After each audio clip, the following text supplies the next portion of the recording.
Doctor Álvaro Cámara, muy buenos días. Buenos días, doctor Fernando. Bueno, esas preguntas que compartíamos con nuestros oyentes, que son las preguntas que le surgen a todo el mundo. Las bolsas hoy son como una montaña rusa, suben y bajan, pero el resultado final es que las pérdidas son enormes. ¿Cómo las cuantifica usted? ¿Cómo se pueden medir? Pues muy grande, doctor Fernando. Eso tiene un efecto, claramente riqueza muy importante sobre los inversionistas, que obviamente lo que lleva es a que se aplacen decisiones de consumo, de inversión, se exacerbe la desconfianza, el escepticismo, y pues esto en un ciclo en el cual no se sabe cuándo va a terminar esto del coronavirus, pues hace que la situación sea aún más compleja pues para la economía mundial. Las bolsas del primer trimestre pues tuvieron un comportamiento muy malo, sin duda alguna, siendo la caída pues mucho más pronunciada y significativa desde mediados de marzo, que es cuando se empieza a exacerbar por el mundo todo el tema del coronavirus y empiezan los confinamientos de los países. Pero pues asistimos a una caída del Standard & Poor's, la mayor vista desde el año 2008, de más del 20%, una caída de más del 23% en el Dow Jones, que tal vez la convierte en la mayor baja desde aquella famosa crisis del año de 1987 que generó el conocido llamado lunes negro. Y un comportamiento un poco menos dramático en el Nasdaq, donde aparentemente las compañías de tecnología pues han tenido un castigo mucho menos severo de lo que hemos visto en otros sectores de la economía. Pero así de grandes rasgos, doctor Fernando, antes de que esto se diera, para que usted tenga una proporción, la capitalización bursátil o el valor de las empresas en los Estados Unidos estaba más o menos 1.4 veces lo que vale el PIB de los Estados Unidos. Es decir, las empresas en bolsa, o el valor que asignan los inversionistas, podría estar alrededor de unos 28 trillones de dólares. Si partimos de esa cifra y asistimos a una caída del 20-23%, estamos diciendo que en este primer trimestre del año solo en los Estados Unidos las compañías perdieron algo así como 6 o 6.5 trillones de dólares. Para que usted se haga una proporción, pues ¿cuánto vale el PIB de la economía colombiana? 300.000 millones le quiere poner. Quiere decir que las pérdidas valen 20 veces la producción de un año completo de la economía colombiana. Solamente las pérdidas aparejadas a las compañías relacionadas con petróleo pueden estar llegando a los 550.000 o 600.000 millones de dólares, casi 2 veces lo que vale toda la producción de bienes y servicios de un país como Colombia.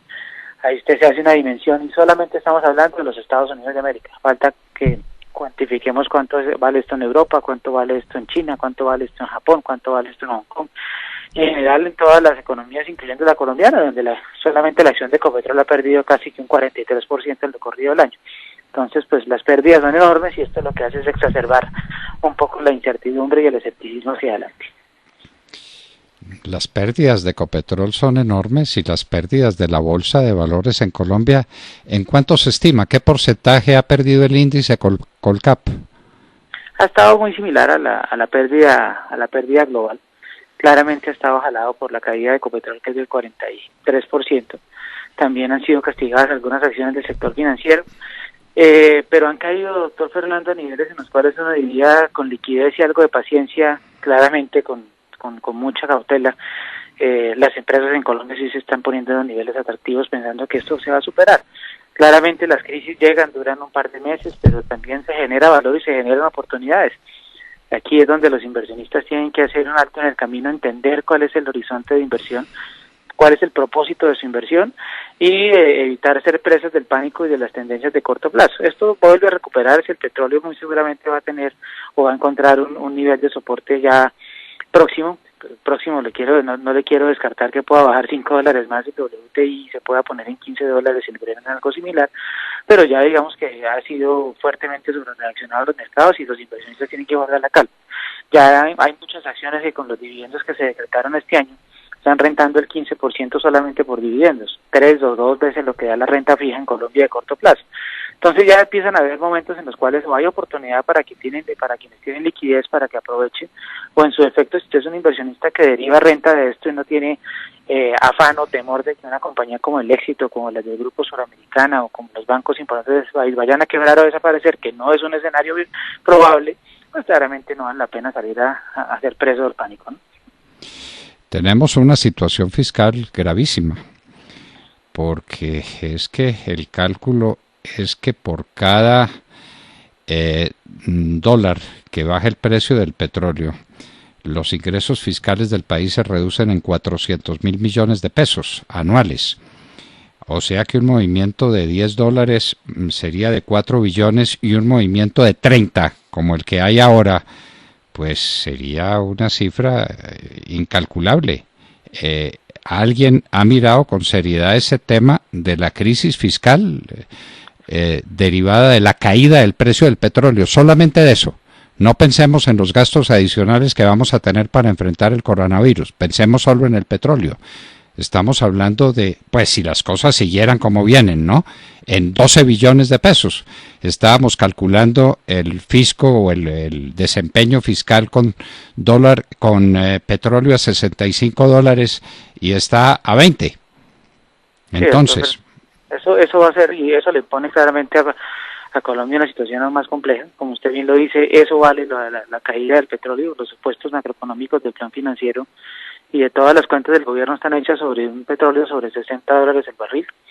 Evidentemente en esta circunstancia, pues, y en la necesidad de tener una política fiscal activa, no convencional, para poder reactivar y ponerle plata a los bolsillos de los colombianos para que esto no se nos vaya mucho más abajo, pues será aún más difícil. Y a eso aúnale además que en la medida que la actividad económica se modere mucho más allá de los supuestos de crecimiento que tenía el plan financiero, alrededor de 2.5, 3% si quiere póngalo, y que este año no crezcamos en el mejor escenario, pues ahí tiene usted además una afectación vía recaudo impositivo que evidentemente le pega a los ingresos corrientes de la nación. Luego, por donde lo mire, la situación fiscal se va a hacer aún más difícil, sin duda. Cada vez más difícil en un país con unas situaciones absolutamente incomprensibles.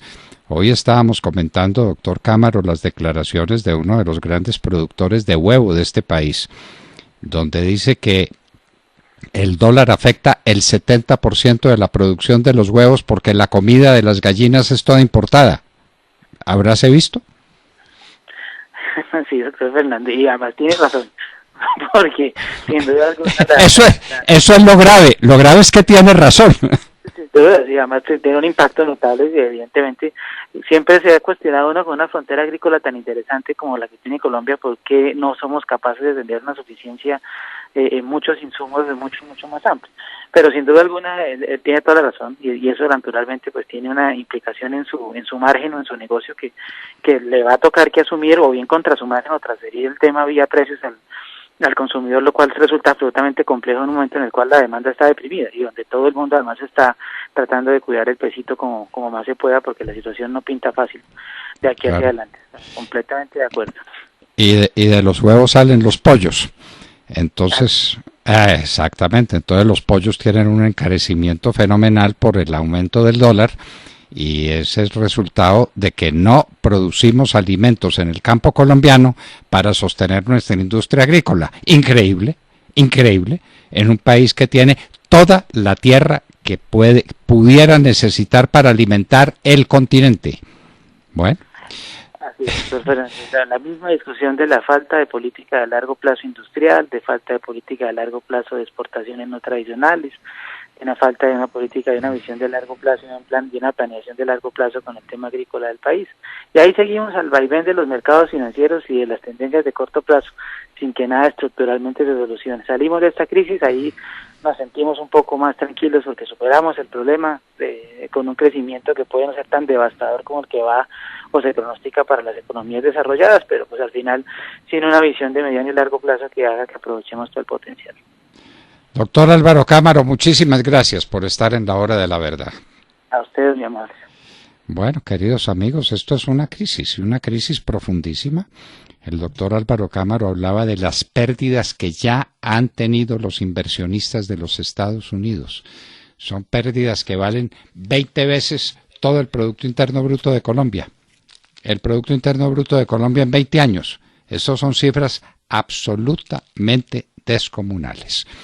Y estábamos hablando con ustedes de economía gracias a Colsubsidio.